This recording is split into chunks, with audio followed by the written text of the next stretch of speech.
Hello everyone, welcome back to our channel. आज हम शुरू करने वाले हैं जुवेनाइल जस्टिस एक्ट 2015 का चैप्टर नंबर 3, जिसके अंदर अंदर हम डिस्कस करने वाले हैं जुवेनाइल जस्टिस बोर्ड के बारे में।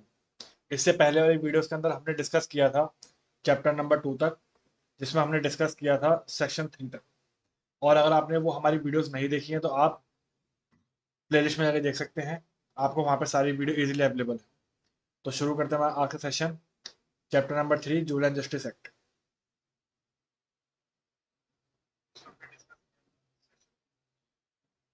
अगर हम बात करें चैप्टर नंबर 3 की, तो ये किसकी बात करेगा? जुवेनाइल जस्टिस बोर्ड की।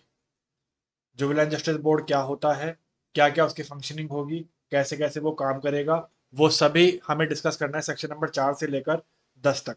तो शुरू करते हैं। हमारा पहला क्वेश्चन क्या बनेगा कि जुवेनाइल जस्टिस एक्ट का चैप्टर नंबर 3 किसके बारे में बात करता है? तो वो बात करता है जुवेनाइल जस्टिस बोर्ड के बारे में। ये हो गया हमारा पहला क्वेश्चन। ठीक है, अब हम देखते हैं सेक्शन 4 क्या कहता है। सेक्शन 4 बात करता है जुवेनाइल जस्टिस बोर्ड की। जुवेनाइल जस्टिस बोर्ड की क्या लिखा है? Notwithstanding anything contained in the CRPC Code of Criminal Procedure 1973, the state government shall constitute for every district one or more juvenile justice board for exercising the powers and discharging its function relating to children in conflict with law under this act।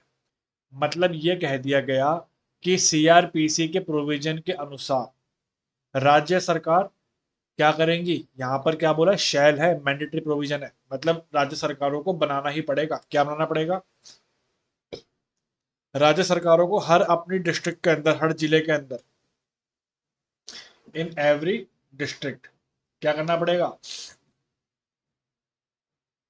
एक या उससे ज्यादा juvenile justice board की स्थापना करनी पड़ेगी। मतलब अगर क्वेश्चन पूछ लिया जाए कि जुवेनाइल जस्टिस बोर्ड की स्थापना कौन करेगा? राज्य सरकार करेगी। किसके तहत करेगी? सीआरपीसी के तहत करेगी। क्या वो एक होगा? एक से ज्यादा भी हो सकते हैं। और वो कहाँ स्थापित होंगे? वो होंगे डिस्ट्रिक्ट के अंदर, जिले के अंदर। यहाँ तक की बात क्लियर है। और वो जो जुवेनाइल जस्टिस बोर्ड है, उसका मेन उद्देश्य क्या होगा? उसके अंदर पावर्स दी जाएंगी, फंक्शंस दिए जाएंगे। किसके संबंध में? उन बच्चों के प्रोटेक्शन के संबंध में जिन्होंने कोई काम किया हो लॉ के अगेंस्ट में। तो उसके हम बोलेंगे जुवेनाइल जस्टिस बोर्ड। यहाँ पे तो हमने कैच ये समझ लिया कि भैया जो राज्य सरकारें हैं वो अपने तहसीलों में, डिस्ट्रिक्ट में, सॉरी तहसील बोल दिया मैंने, जिलों में एक या उससे ज्यादा जुवेनाइल जस्टिस बोर्ड की स्थापना करेंगे। लेकिन उसके अंदर गवर्निंग बॉडी कौन कौन सी होंगी, कौन कौन से ऑफिसर बैठेंगे, वो हम देखेंगे क्लॉज 2 के अंदर। क्लॉज 2 कहता है जो जो भी क्लॉज 1 के अंदर जुवेनाइल जस्टिस बोर्ड बनेगा, उसके अंदर शेयर कंसिस्ट ऑफ एक मेट्रोपॉलिटन मजिस्ट्रेट होगा अगर वो जुवेनाइल जस्टिस बोर्ड किसी मेट्रोपॉलिटन एरिया में है। अगर वो जुवेनाइल जस्टिस बोर्ड किसी नॉन मेट्रोपॉलिटन एरिया के अंदर है तो वो होगा judicial magistrate first class, not being chief metropolitan magistrate और चीफ जुडिशियल मजिस्ट्रेट। मतलब उसकी गवर्निंग बॉडी के अंदर सबसे पहला आदमी कौन होगा? अगर वो बोर्ड मेट्रोपॉलिटन एरिया में स्थापित है तो होगा मेट्रोपॉलिटन मजिस्ट्रेट। अगर वो नॉन मेट्रोपॉलिटन एरिया में स्थापित है तो होगा जुडिशियल मजिस्ट्रेट फर्स्ट क्लास। लेकिन इसके अंदर कौन नहीं होंगे? चीफ जुडिशियल मजिस्ट्रेट नहीं होगा और चीफ मेट्रोपॉलिटन मजिस्ट्रेट भी नहीं होगा। यहां तक की बात क्लियर है? Hereinafter referred as the principal magistrate, क्योंकि इनको हम क्या बोलते हैं? सीएमएम और सीजीएम को हम क्या बोलते हैं? प्रिंसिपल मजिस्ट्रेट बोलते हैं, इसलिए ये स्थापित नहीं। With at least 3 year experience of and two social worker selected in such matter. अब ये जो मेट्रोपॉलिटन मजिस्ट्रेट होंगे इनको कम से कम 3 साल का एक्सपीरियंस होना चाहिए। आपसे पूछ सकता है कि कोई भी metropolitan magistrate juvenile justice board का ऑफिसर बनने के लिए उसकी क्या रिक्वायरमेंट है? उसको कम से कम 3 साल का एक्सपीरियंस होना चाहिए। यहां तक की बात क्लियर है? और उसके साथ साथ 2 सोशल वर्कर भी अपॉइंट किए जाएंगे। कैसे? Sorry, as may be prescribe on whom at least one shall be women. एक हो गए हमारे मेट्रोपॉलिटन मजिस्ट्रेट या जुडिशियल मजिस्ट्रेट फर्स्ट क्लास, उनके साथ 2 लोग होंगे जिसमें भी एक महिला होंगी, forming a bench and every such bench shall have the power conferred under CrPC. अब मान लो एक मेट्रोपॉलिटन जज और 2 वो मेंबर जिसमें एक महिला है, उन सबके पास पावर किसके अंतर्गत रहेगी? सीआरपीसी के अंतर्गत रहेगी। यहाँ पे बात समझ में आती है। On metropolitan magistrate as the case में be judicial magistrate first class. मतलब जो भी उस टीम में मेंबर हैं, जो भी उस बेंच में मेंबर है, उनके पास पावर किसके अंतर्गत रहेगी? सीआरपीसी के अंतर्गत रहेगी। यहाँ पे कोई दिक्कत नहीं है। अब हमने बात करी, अब हम देखेंगे जो सोशल वर्कर हमने ऊपर बोले थे 2 चाहिए, उनकी क्या रिक्वायरमेंट है, उन सोशल वर्कर की क्या रिक्वायरमेंट है फॉर अपॉइंटमेंट, वो भी देख लेते हैं। No social worker shall be appointed as a member of a board unless. कब तक एक आदमी को बोर्ड मेंबर चुना नहीं जाएगा? Unless such person has been actively involve in the health, education, welfare activities pertaining to children for at least 7 years। मतलब जब तक वो व्यक्ति जिसको हम चुन रहे हैं वो बच्चों की शिक्षा के क्षेत्र में, बच्चों की हेल्थ के क्षेत्र में, बच्चों की भलाई के क्षेत्र में कम से कम 7 साल से एक्टिव हो, कम से कम वो 7 साल से बच्चों की भलाई के काम कर रहा हो, उसी को हम चुनेंगे as a member of juvenile justice board, उसके अलावा नहीं। या फिर और practising professional with a degree in child psychology, या जो चाइल्ड साइकोलॉजिस्ट है और वो करंट में प्रैक्टिस में है, उसको हम चुनेंगे। या सिकेट्री या साइकोलॉजी और लॉ। मतलब कोई भी ऐसा प्रोफेशनल जो लॉ प्रोफेशनल हो, जो सोशोलॉजी प्रोफेशनल हो, जो सीएचडी प्रोफेशनल हो, जो साइकोलॉजी प्रोफेशनल हो, या जो बच्चों की भलाई के लिए काम कर रहा हो कम से कम 7 साल से, सिर्फ उसी को हम क्या चुनेंगे? सोशल वर्कर चुनेंगे। यहाँ तक की बात क्लियर? तो हम ये कह सकते हैं कि मिनिमम रिक्वायरमेंट कितनी है सोशल वर्कर बनने के लिए? कम से कम 7 साल। तो ये यहाँ पर हमारा क्लॉज 3 भी कंप्लीट हो गया है। अब हमने यहाँ पे देखा कि कौन सा आदमी एलिजिबल है जिसके पास 7 साल का एक्सपीरियंस है। अब हम देखेंगे कौन सा आदमी एलिजिबल नहीं है। यहां तक की बात क्लियर है? कौन सा आदमी एलिजिबल नहीं है देख लेते हैं। Clause 4, no person shall be eligible for the selection as a member of a board if, अगर वो आदमी क्या होगा? पहला, has any past record of violation of human rights और चिल्ड्रन राइट्स। अगर उसके अगेंस्ट में भूतकाल में, पास्ट में कोई ऐसे मुकदमे चल रहे हो या उसके कोई ऐसे रिकॉर्ड हो जिसके अंदर वो किसी का दोषी है, ह्यूमन राइट्स के वायलेशन का दोषी है या चाइल्ड राइट के वायलेशन का दोषी है, तो वो आदमी क्या नहीं बन सकता? जुवेनाइल जस्टिस बोर्ड का मेंबर नहीं बन सकता। ये पहली बात। या फिर दूसरा, वो किसी अपराध का दोषी पाया गया है, has been convicted of an offence involving moral turpitude and such conviction has not been reversed or has not been granted full pardon in respect of such offense। किसी आदमी को सजा मिली है और उसको पूरी तरीके से क्षमादान नहीं मिला है, तो भी वो आदमी क्या है? जुवेनाइल जस्टिस बोर्ड का मेंबर नहीं बन सकता। यहां तक की बात क्लियर है? थर्ड आदमी ऐसा आता है जो किसी सेंट्रल गवर्नमेंट या स्टेट गवर्नमेंट या किसी कॉरपोरेशन की जॉब से क्या कर दिया गया हो? बर्खास्त कर दिया गया हो, उसको भी हम क्या नहीं देंगे? जुवेनाइल जस्टिस बोर्ड की एज अ मेंबरशिप नहीं देंगे। देख लेते हैं।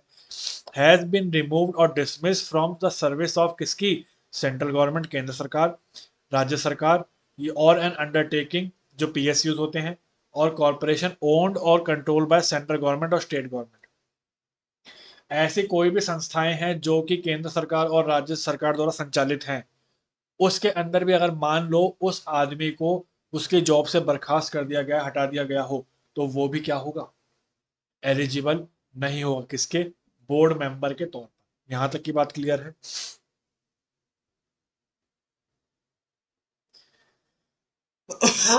सॉरी, तबीयत थोड़ी खराब है। Has ever indulge in child abuse, जिसने किसी बच्चे को एब्यूज किया हो, किसी बच्चे को एम्प्लॉयमेंट दी हो एज अ लेबर, 14 साल से कम से बच्चे को, और any other violation of human rights और इमोरल एक्ट। मतलब अगर वो किसी अन्य तरीके के ह्यूमन राइट्स के प्रोविजन को भी उसने अगर तोड़ा है तो उस केस में भी क्या होगा, उस केस में भी उसको बोर्ड का मेंबर नहीं बनाया जाएगा। यहां तक की बात क्लियर है। हमने डिस्कस किया अभी इसका क्लॉज 4 के सारे पॉइंट। अब हम देखते हैं इसका क्लॉज 5 क्या कहता है।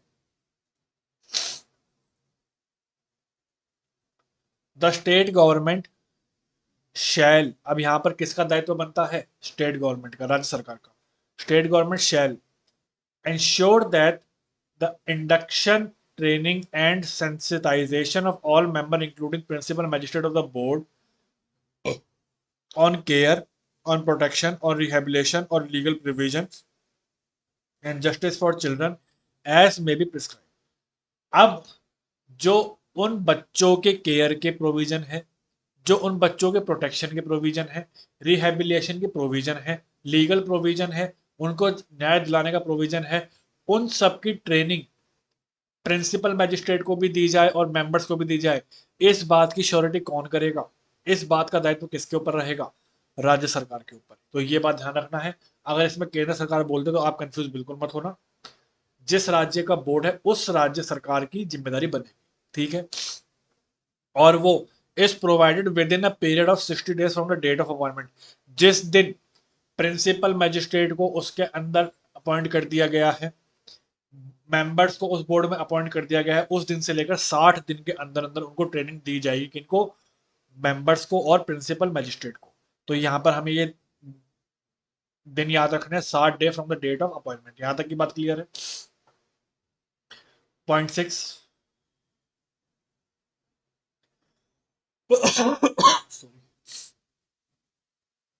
the term of office of a member of a board and the manner in which such member may be resigned shall be such as the may be prescribed।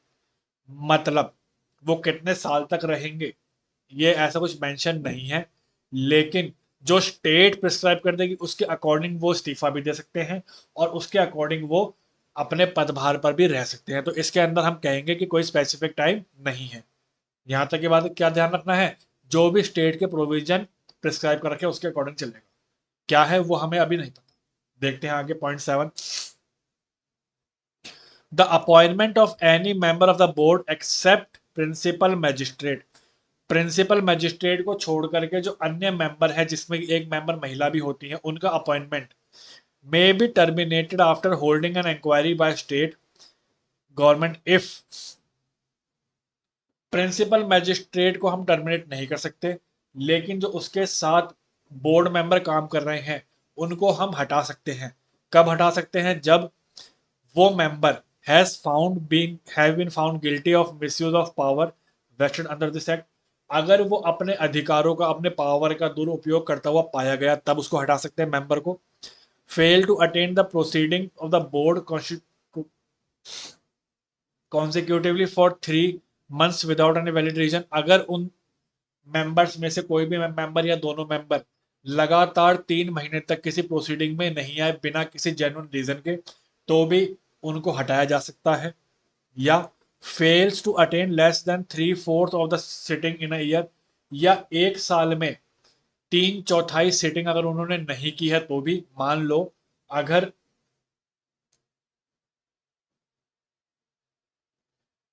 Total sitting होती है हमारी कितनी, 100 sitting होती है 1 साल के अंदर, इसका हम अगर 3/4 निकालें,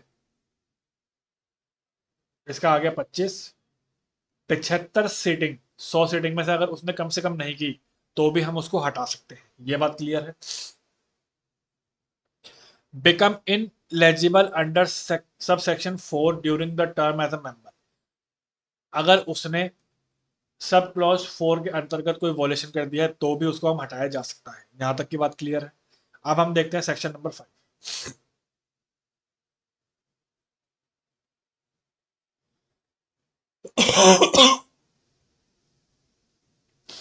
अगर हम बात करें सेक्शन नंबर 5 की तो कह दिया गया है placement of a person who ceases to be child during process of inquiry. Inquiry चल रही थी, उसके अंदर हमने क्या देखा कि ये बच्चा है या नहीं, उसकी प्लेसमेंट कैसे करनी है वो हम देखेंगे सेक्शन नंबर 5 में। देखते हैं। Where an inquiry has been initiated in respect of any child under this act. किसी बच्चे के अगेंस्ट में कोई इंक्वायरी चल रही है इस एक्ट के तहत, and during the course of such inquiry the child completes the age of 18 years, जब इंक्वायरी चल रही है उस दौरान उसने 18 की एज पार कर ली है, इंक्वायरी के दौरान की बात कर रहा हूं, then notwithstanding anything contained in this act or any other for the time being in force in law, the inquiry may be continued by the board and orders may be passed in respect of such person as if such person has continued to be a child.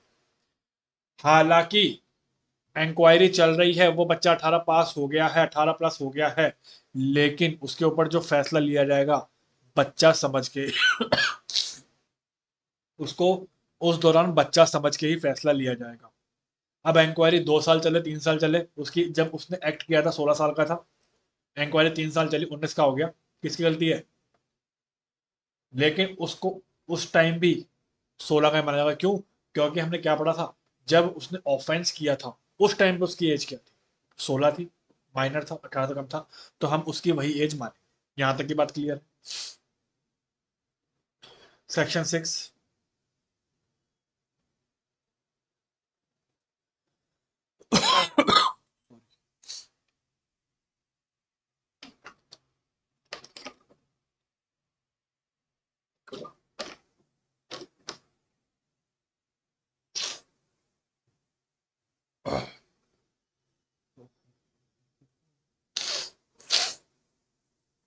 Section number 6, placement of a person who commit an offense when person was below the age of 18 years, जब वो बच्चा 18 साल से कम उम्र का था तब क्या ट्रीटमेंट होगा ये भी देख लेते हैं। Any person who has completed age of 18 years of age and is apprehended for committing an offense when he was below the 18 of age, then such person shall subject to the provision of this section be treated as a child during the process of inquiry। ये ऊपर हम पढ़ के आए हैं, लेकिन इसका extension हमें पढ़ना है। The person referred in subsection 1 is, if not released on bail by the board, shall be placed in a place of safety during the process of inquiry।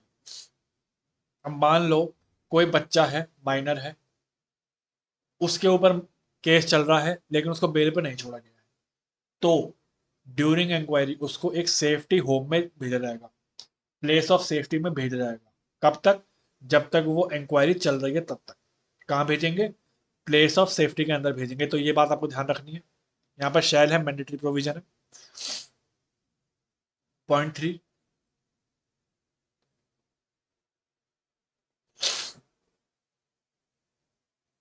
The person referred to in subsection 1 shall be treated as per the procedure specified under provision of this act.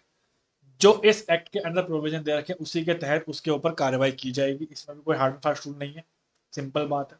बस हमें क्या ध्यान रखना है, उसको हम कहाँ भेज देंगे जब इंक्वायरी होगी? प्लेस ऑफ सेफ्टी में भेज देंगे। यहां तक की बात क्लियर है? Section 7, procedure in relation of board. अब बोर्ड अपनी इंक्वायरी कैसे करेगा, अपने प्रोसीजर कैसे करेगा, वो हम देखते हैं।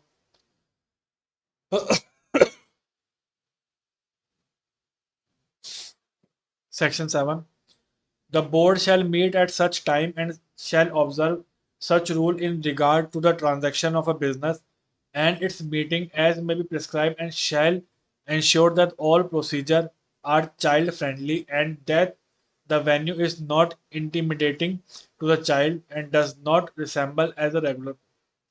मतलब जब जुवेनाइल जस्टिस की बोर्ड की कोई इंक्वायरी बैठती है, बोर्ड बैठता है, तो वो पहले क्या देखता है कि जो हम जगह चुन रहे हैं, जो हम इंक्वायरी कर रहे हैं, जो हम ऑब्जेक्ट ले रहे हैं, वो चाइल्ड फ्रेंडली होने चाहिए। जो हम जगह उसको बुला रहे हैं वो ऐसा नहीं होना चाहिए जिससे कि किसी बच्चे के मन में भय उत्पन्न हो, या कोई वो नॉर्मल कोर्ट नहीं होने चाहिए, चाइल्ड फ्रेंडली कोर्ट होनी चाहिए। ये हमने कह दिया पहले क्लॉज के अंदर। Clause 2, a child in conflict with law may be produced before an individual member of a board when board is not in sitting। अब मान लो कभी कभी ऐसा हो जाता है कि वो बोर्ड पूरा नहीं बैठता, मतलब प्रिसाइडिंग ऑफिसर और मेंबर दोनों एक साथ नहीं बैठ पाते किसी भी कारण से, तो उस टाइम पर जो भी एक इंडिविजुअल मेंबर मिल गया उसके समक्ष उसको पेश कर दिया जाएगा बच्चे को। यहां तक की बात क्लियर है? आगे .3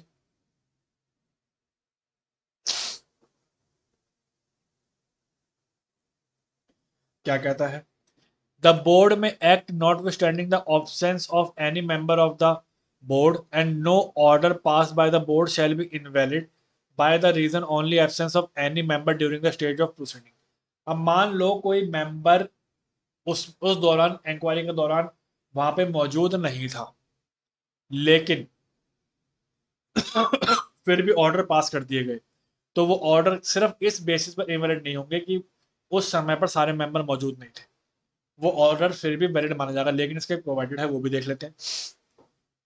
provided that there shall be at least two members including the principal magistrate present at the time of the final disposal and in case of making order under subsection 3 of 18।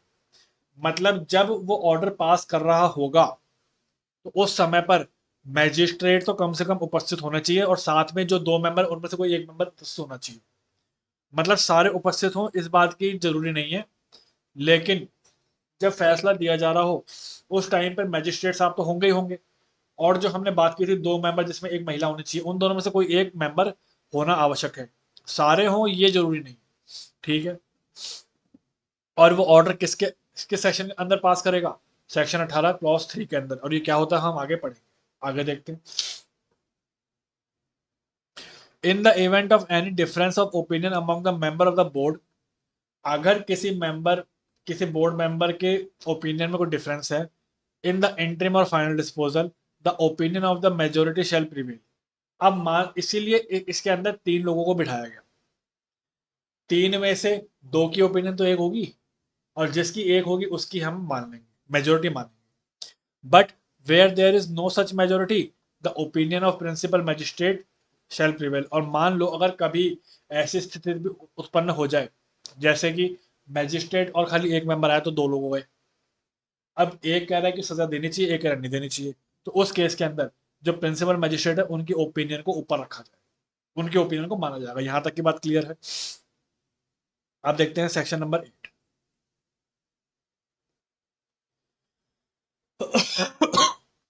अब जो board बना है, juvenile justice board बना है, उसके क्या powers हैं, क्या फंक्शन है, क्या उसकी रिस्पॉन्सिबिलिटी है, वो हम देखेंगे सेक्शन 8 के अंदर। देख लेते हैं।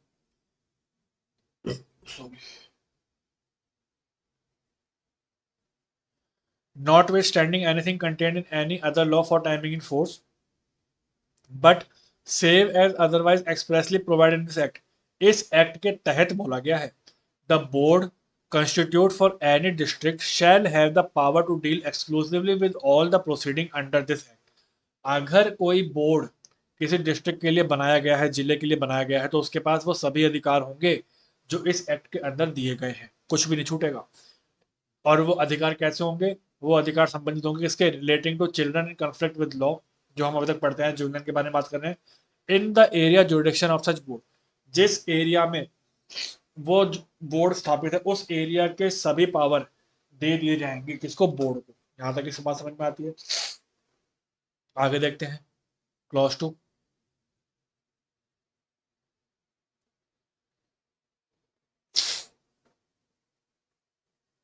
The power conferred on board by the or under this act may also be exercised by the High Court। और ये जो इस बोर्ड को पावर दी जाएगी ये किसके द्वारा दी जाएगी? हाई कोर्ट के द्वारा और चिल्ड्रन कोर्ट के द्वारा। ये बात हमें ध्यान रखनी है कि जो जुवेनाइल जस्टिस बोर्ड को अधिकार दिए जाते हैं, पावर दी जाती है, वो किसके द्वारा दी जाती है? हाई कोर्ट के द्वारा और चिल्ड्रन कोर्ट के द्वारा। When the proceeding come before the term under section 19। और वो कब दी जाएंगी? जब सेक्शन 19 के अंतर्गत प्रोसीडिंग कोर्ट के समक्ष आएगी तब, या किसी अपील के अंदर हो सकता है या फिर किसी रिवीजन के अंदर हो सकता है। तो इसके अंदर हाई कोर्ट के पास पावर है कन्फर करने का, चिल्ड्रन कोर्ट के पास पावर है कन्फर करने का। ये बात ध्यान रखनी है। अब हमें देखना है बोर्ड के फंक्शन और रिस्पॉन्सिबिलिटी क्या क्या होंगे, देख लेते हैं। सॉरी, आज तबीयत थोड़ी ज्यादा खराब है। The function and responsibility of board shall include, क्या क्या होंगे? ensuring the informed participation of the child and parents or guardian in every step of process जो वो इंक्वायरी चल रही है, जो वो प्रोसीडिंग चल रही है, उसके अंदर उस बच्चे की उपस्थिति रेगुलर बेसिस पर, उसके गार्जियन की उपस्थिति रेगुलर बेसिस पर, उसके पेरेंट्स की उपस्थिति रेगुलर बेसिस पर, जब तक वो प्रोसीडिंग चल रही है तब। ये बात हो गई। ये क्या है, फंक्शन है, रिस्पॉन्सिबिलिटी किसकी, बोर्ड की। ये बात समझ में आती है। Ensuring that the child right are protected, बच्चे के अधिकार किसी भी तरीके से हीन नहीं होने चाहिए। Throughout the process of the apprehending the child, inquiry, after care, rehabilitation. कोई भी प्रोसेस चल रही हो, चाहे रिहेबिलिटेशन चल रही हो, चाहे आफ्टर केयर चल रहा हो, चाहे इंक्वायरी चल रही हो, चाहे प्रोसेस ऑफ एप्रीहेंडिंग चल रही हो, उस सभी प्रोसेस के दौरान बच्चे के अधिकार मारे नहीं जाने चाहिए। ये इसकी भी एश्योरिटी कौन करेगा, बोर्ड करेगा। और ये भी क्या है, फंक्शन है, रिस्पॉन्सिबिलिटी है। आगे देख लेते हैं। पूरे प्रोसेस के दौरान बच्चे को लीगल एड दी जाएगी। ensuring availability of legal aid for the child through the legal service institution, जो भी लीगल सर्विस इंस्टीट्यूशन है उनके द्वारा बच्चे को कानूनी मदद दी जाएगी। कोई बात नहीं। और जहां पर भी उचित लगेगा वहां पर बोर्ड क्या करेगा, एक इंटरप्रेटेटर को या एक ट्रांसलेटर को अपॉइंट करेगा, जिसके पास ये क्वालिफिकेशन होना चाहिए, एक्सपीरियंस होना चाहिए, और वो पेमेंट बेसिस पे आएगा, on payment of such fees as may be prescribe to the child if he fails to understand the language used in the presiding। मान लो कभी कभार कोर्ट को बच्चे की लैंग्वेज समझ में नहीं आती, तो उसके लिए एक स्पेशलिस्ट बुलवाया जाएगा, ट्रांसलेटर बुलवाया जाएगा, इंटरप्रेटर बुलवाया जाएगा, जिसके द्वारा कोर्ट उस बच्चे की बातों को समझ सके, और उसके लिए उस आदमी को फीस दी जाएगी। इसमें भी कोई दिक्कत नहीं है। ये भी क्या है, बोर्ड का फंक्शन है। इसमें भी कोई दिक्कत नहीं है हमारे पास।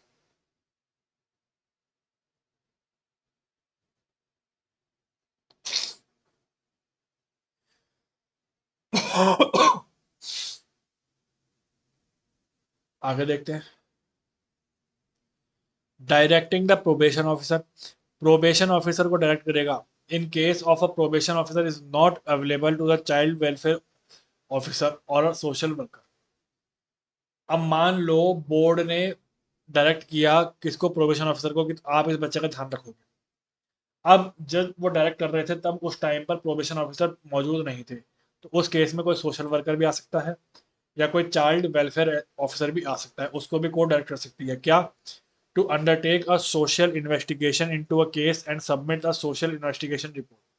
सोशल इन्वेस्टिगेशन करने के लिए और उसके आधार पर जो रिपोर्ट आएगी उसको सबमिट करना है। कितने दिनों के अंदर अंदर, 15 दिनों के अंदर अंदर। कब से, from the date of first production before the board, पहली बार जब ये मामला आया उस दिन से 15 दिनों के अंदर अंदर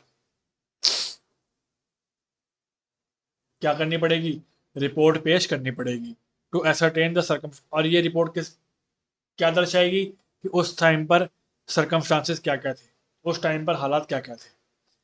द एलेग ऑफेंस वाज कमिटेड, जब वो अपराध घटित हो रहा था उस टाइम पर हालात क्या थे, किन हालातों में ये कांड हुआ, वगैरह वगैरह।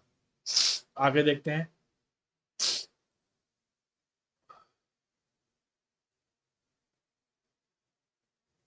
Adjudicate and dispose of case of children in conflict with law accordance with the process of inquiry specified in section 40। Board का ये दायित्व भी बनता है कि सेक्शन 14 के अंतर्गत जो केस आया है बच्चे के खिलाफ, उसको 14 के अंतर्गत ही एजुकेट करें और डिस्पोज ऑफ करें।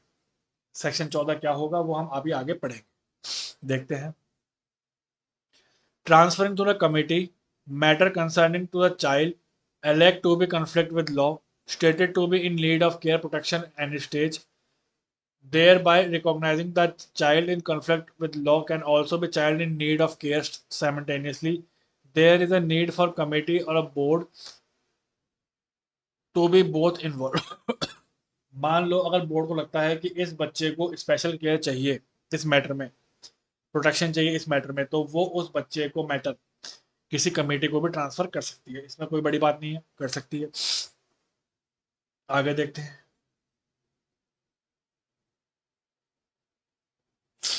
Point H, disposing the matter and passing the final order. Final order भी पास कर सकते हैं। That include an individual care plan for a child, जिसके अंदर उस बच्चे की देखभाल के लिए, रिहेबिलिटेशन के लिए उसके फॉलो अप प्रोग्राम्स भी उसमें मेंशन होंगे। जो कि कौन करवाएगा, प्रोबेशन ऑफिसर करवाएगा, या कोई भी डिस्ट्रिक्ट चाइल्ड प्रोटेक्शन यूनिट करवाएगा, या कोई भी मेंबर ऑफ एनजीओ करवाएगा। उसको आदेशित कर दिया जाएगा कि आप इस तरीके से इस बच्चे की देखरेख करेंगे, उसमें कोई दिक्कत नहीं है। Conducting inquiry for declaring fit person, fit person को अपॉइंट करने के लिए इंक्वायरी की जाएगी जो उस बच्चे का ध्यान रखेगा। पॉइंट जे, और कम से कम एक इंस्पेक्शन की जाएगी हर महीने जहां पर उस बच्चे को ठहराया गया है कि उसका लालन पालन कैसे हो रहा है, उसकी जो इम्प्रूवमेंट है किस तरीके से हो रही है, और वो हम कहाँ भेजेंगे, डिस्ट्रिक्ट चाइल्ड प्रोटेक्शन यूनिट के पास या किसी स्टेट गवर्नमेंट के पास। और ये कौन करवाएंगी, स्टेट गवर्नमेंट करवाएगी। क्या, मंथ में कम से कम एक बार करवाएगी, इंस्पेक्शन करवाएगी। यहाँ पे बात समझ में आती है।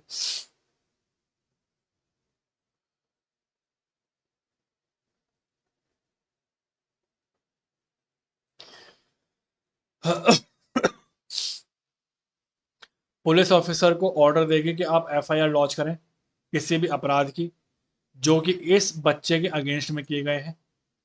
Under this act, JJ act के अंदर आप एफआईआर दर्ज करें, या फिर कोई भी ऐसा अन्य एक्ट जो उस समय पर मौजूद था।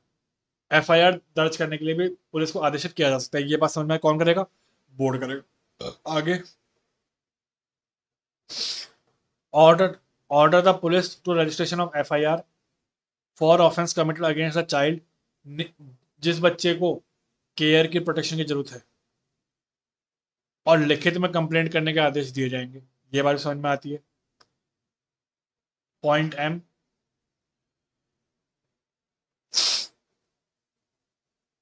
अगर उस बच्चे को जेल में भेजा गया है तो उस जेल के रेगुलर बेसिस पे इंस्पेक्शन होगी to check if any child is lodge in jail and take immediate measure to transfer such. और अगर ऐसा लगता है कि भैया उस बच्चे को तुरंत प्रभाव से कहीं ट्रांसफर कर देना चाहिए तो वो भी किया जाएगा। ये बात भी हमें समझ में आती है। अगला पॉइंट देखते हैं। अब अगर कोई ऐसे और फंक्शन है जो प्रिस्क्राइब्ड है वो हमारे आएंगे पॉइंट एन के अंदर। तो हमने आज ये सेक्शन 8 भी पूरा कवर कर लिया है। अब हम देखते हैं section 9।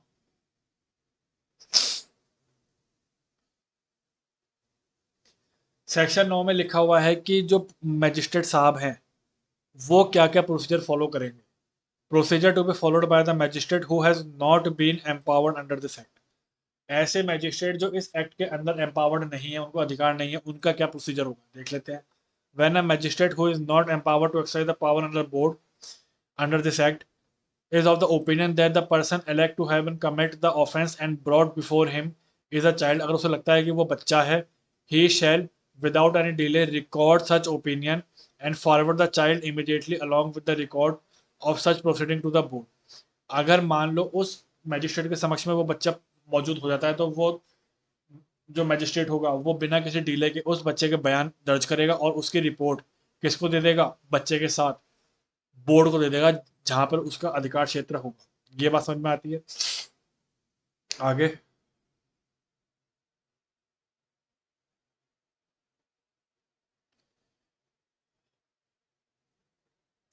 in case a person elect to have been committed an offense claim before a court other than a board, then that the person is child or was a child on a date of commission, जब उसने अपराध किया तब वो बच्चा था, और if the court itself in the opinion that person was a child date of commission, the court shall make inquiry, उस समय पर कोर्ट इंक्वायरी करेगी, that such evidence as may necessary but not an affidavit to determine the age of such person and shall record and finding on a matter stating the age of the person as nearly may be। उस बच्चे की as की सत्यता के आधार पे उसकी inquiry की जाएगी कि उसने जब वो अपराध किया था वो उस टाइम पर वाकई में उसी एज का था या ज़्यादा था, कम था। इसकी सत्यता की जांच की जाएगी। अब हम देखते हैं प्रोवाइडेड